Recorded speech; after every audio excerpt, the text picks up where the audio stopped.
Hey, Brennan here. Welcome to the channel and thanks for tuning in. Well, today is my day 3 landing spot grade show. I already put out day 1, put out day 2, so go check out those two videos that I recently put out over the weekend. But the draft is over, man. We got all our landing spots and draft capital for our favorite Dynasty players that we're going to be drafting in our rookie drafts, and we're going to get right to it, man. Let's talk about day 3 landing spot grades, all right? Day 3 players, guys, man, they are basically, shots in the dark. There's going to be probably 5 or 6 players on day 3 that actually become consistent dynasty assets, people that we can plug into our lineups weekly, or, a player that could be a really good flex option, priority backups, for different positions on the field. But it's fun nonetheless. We're going to go through and see who got the good landing spots, who has the opportunity to get on the field. Like I said, I'm not going to go into depth of these because I want to get through the show. I'm only going to focus on really the players that we were looking at before the draft. There was a lot of, 6th, 7th round players that we really weren't focused on pre-draft that got landing spots. I'm not going to go into them in depth because I just don't think their landing spot and their draft capital is going to warrant the attention. But we're going to talk about all the players that we were talking about before the draft. So let's not waste any more time. Let's get right to it. All right, Carolina Panthers with the 101st pick, first player taken from a fantasy skill position player in the 4th round was Javian Sanders. I give him a B landing spot grade. Right now, if you play in a tight end premium and a non-tight end premium league, there's going to be a wide variety of rookie landing spots in ADP.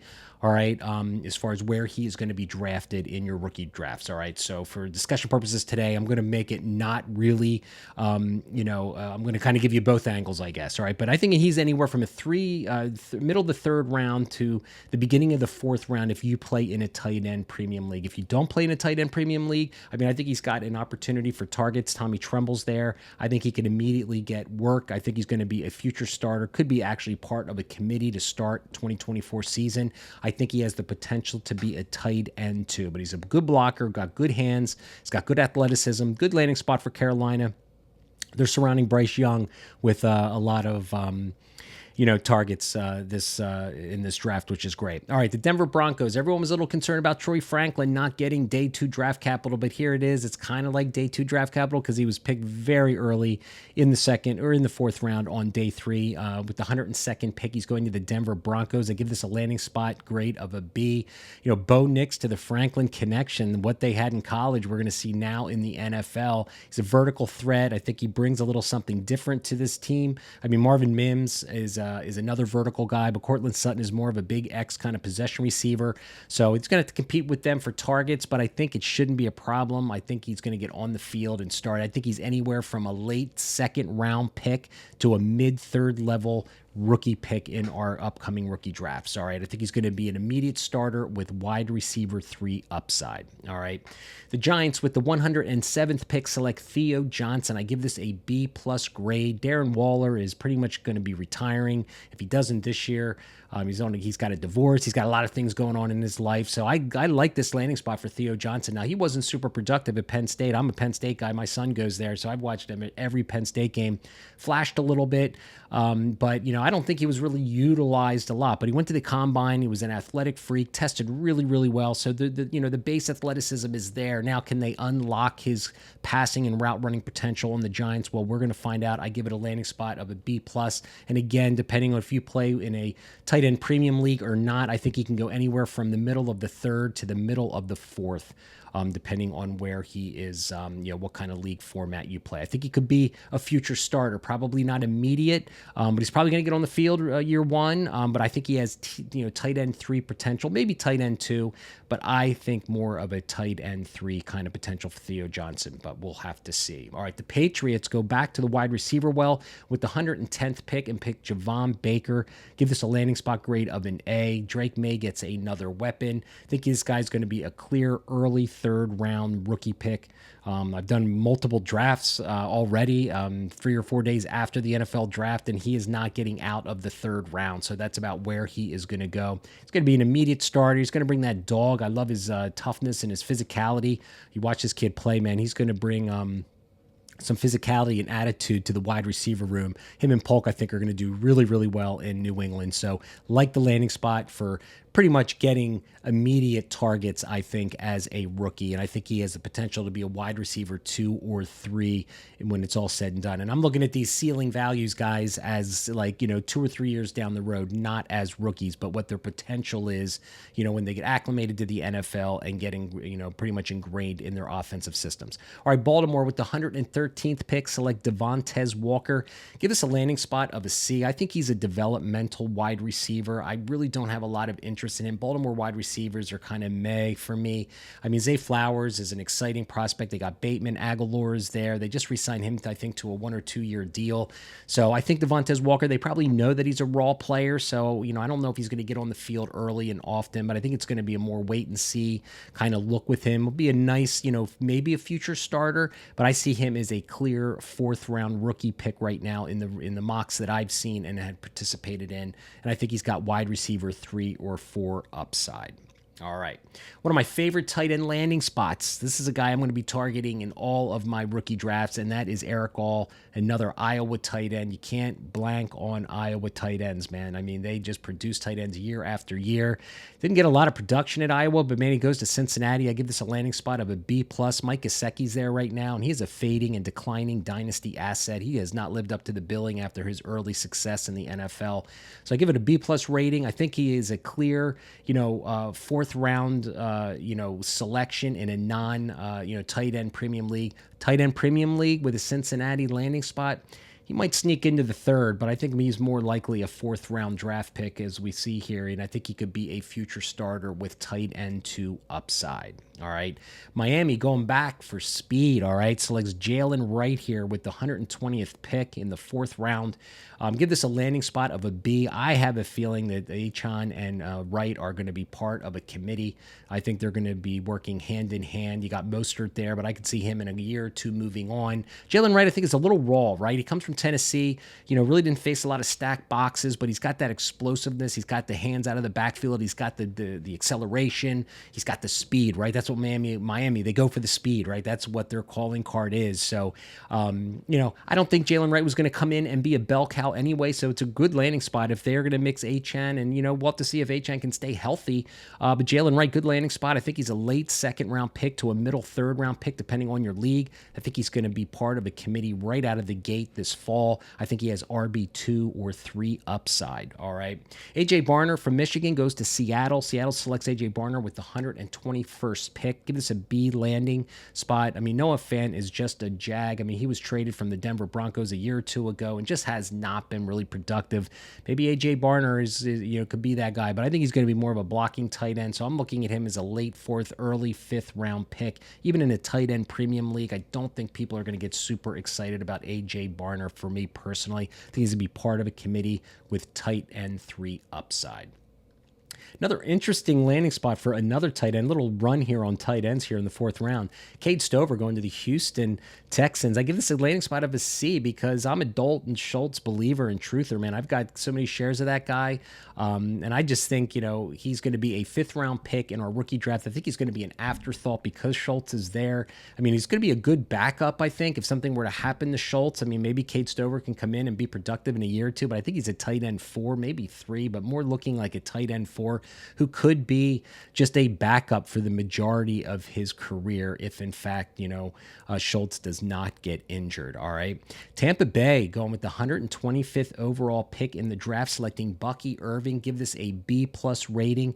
I think right out of the gate, he's going to split time with Rachaad White. I'm not the biggest Rachaad White fan. I think Bucky Irving is not going to be asked to run in between the tackles often. I think they're going to leave that up to Rachaad White. He's a bigger frame running back. Both of these guys have hands out of the backfield. And I've often wondered why teams don't have 2 running backs in the backfield at the same time who can catch the ball and kind of use that as an advantage, which one's getting the ball. So maybe Tampa Bay has plans to do something similar to that, but I see Bucky Irving getting his hands on the ball this fall. I think he's going to be a mid to late 3rd round pick, maybe sneaking into the 4th round. Have not seen him go past the 4.03 in any of the 4 or 5 mock drafts I've already done. So I think that's where the cap is going to be. So, I mean, again, these are wide ranges I'm giving giving you guys, because I've done 5 or 6 of mock drafts, and the player values are all over the board. You can't narrow where these guys are being picked within 4 or 5 spots.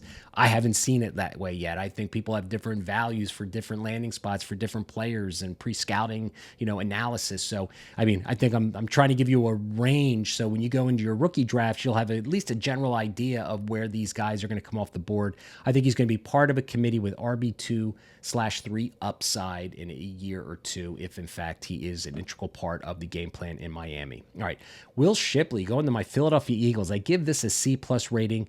Barkley's there now. And I've been watching the Philadelphia Eagles guys for a long time, and I'm very frustrated with how we use our running backs. All right, yeah, we have a committee, but with Jalen Hurts running the ball, I just don't know if there's enough balls to go around where Will Shipley is going to be an integral part. He's going to be a priority backup if something were to happen, to Barkley. I think he's going to be part of the committee. He's going to replace Gainwell, who they're probably looking at in the future of not re-signing, so they're going to get another cheap running back here to fill the backup role. But I think, again, I've seen him go anywhere from mid-third to mid-fourth. I think because Barkley is in Philadelphia, and Jalen Hurts' rushing ability, I think it caps and limits Shipley's upside. But I think he's going to be part of a committee this fall. RB3 opportunity and upside, I think. And if something were to happen to Barkley, I think he would have a good opportunity to get his hands on the ball early and often. All right, one of my favorite landing spots and players in the draft. He was a sleeper of mine pre-draft. That's Ray Davis going to Buffalo, B+ landing spot. I've seen him coming off the board at the mid-third, anywhere from mid-third to the mid-fourth round. He's going to be part of a committee. I can see James Cook and him splitting carries early in the season. I think he has RB3 upside, but I really like Ray Davis's opportunity in Buffalo. I think he's a good pass catcher out of the backfield. He's got some wiggle. He's got some size. And they probably just know that if they keep running Cook, consistently and giving him the feature role, that he probably might not just hold up. So, all these teams are going to these committees now, right? So it makes sense for them to get someone else who can tag team with Cook. I can see maybe Davis getting some run early this season. All right. Another really interesting, where landing spots matters, which they do, but, you always want to draft the talent, but landing spots is close second, right? When you're evaluating who you're taking in your rookie picks. The 49ers select Isaac Gendo. I think he's the Elijah Mitchell replacement. We saw Elijah Mitchell. Remember him 3 years ago, flash, and we all thought he was the RB1 for San Fran, and then the next year we never saw him, right? So I think it's Christian McCaffrey is obviously the running back there on the team. But if something were to happen to him, I mean, Gendo, man, he is a big guy with speed, physicality. I think he's going to go anywhere from late third to early fourth round. He's a priority backup for me. He's someone I'm going to definitely target. You want part of that 49ers offense, and if something were to happen to McCaffrey, Isaac might have a role. And we've seen running backs before on the 49ers, kind of emerge and, can take, can get some run in that offense. So it's a priority backup with RB3 upside. All right, the Chiefs may be looking for Travis Kelce's, his heir apparent, but they take Jared Wiley here with the 131st overall pick in the fourth round. I give this a landing spot of a B. It's good. I think he's going to be a fourth round pick. If you play, a tight end premium, he might sneak into the third, but just be careful not to overdraft him. I know the landing spot is like really, really juicy, and you're thinking, oh my God, Kansas City, he's going to learn from Kelce.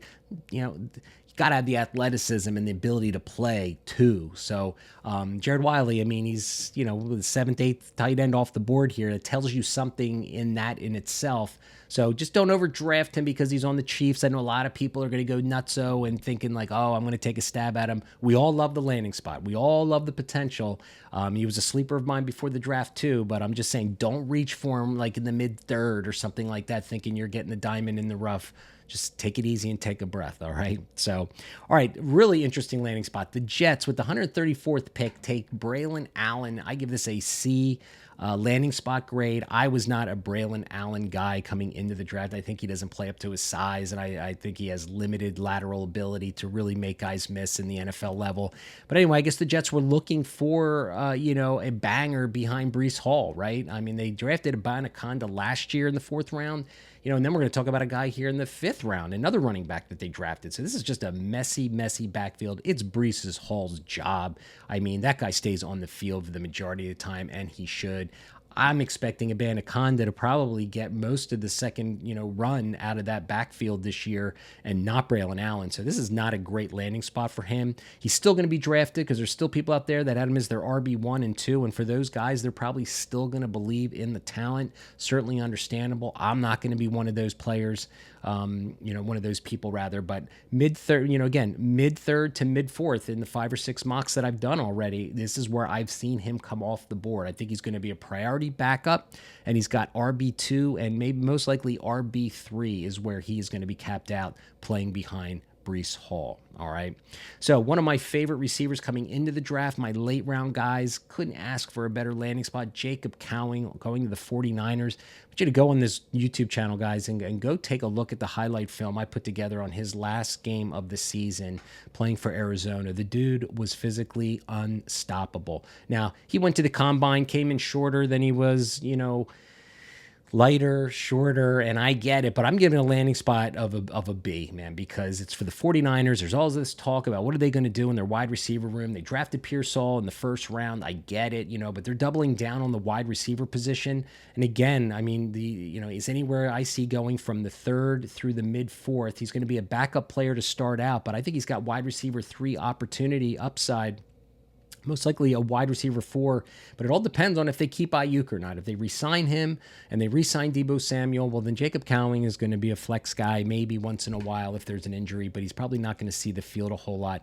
With Pearsall, I think is going to primarily be the number 1 slot option on that team. But Jacob Cowing, man, I'm going to swing for him later parts of my draft. I like the kid. He is a twitchy guy who can get out of his breaks, and he plays bigger and more physical than his size. All right, let's go to the 5th round, everybody. We're going to continue to run through these pretty quick. I don't want this video to go on for 45 minutes, which it might already be going on. I don't know. It might be that long by the time we're done. All right, 5th round, here we go.